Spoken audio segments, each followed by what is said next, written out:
Hey, this is Amber Staklinski with Fit to Fight, and this is your Fit to Fight fix. So today we're going to look at using the Kimura more for control than for submission. So I'm going to be on my back and Ryan has side control.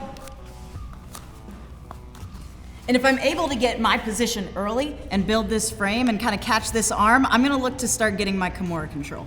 So I'm going to grab at the wrist. My other hand is going to go over and grab my own wrist here. From here, I'm hoping that he starts fighting it and controlling it, and he is. He's putting that arm to his hip, and he's not letting me pull his arm out to hit that Kimura. That's great for me. I'm gonna lift my hips up, and I'm gonna start walking my feet. Once I get about north-south to him, I'm gonna lift my hips up, and I'm gonna use my elbows to start taking him over.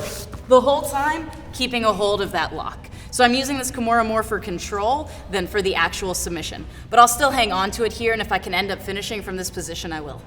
So that's using your Kimura for control. We're going to show it one more time. Let me have you come on this side.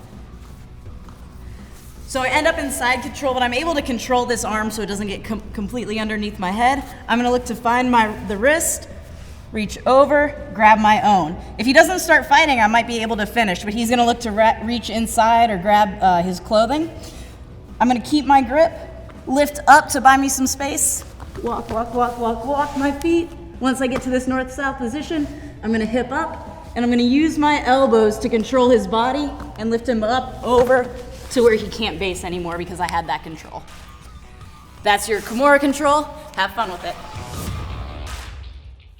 I hope you enjoyed that fix, and welcome to the Fit to Fight Republic.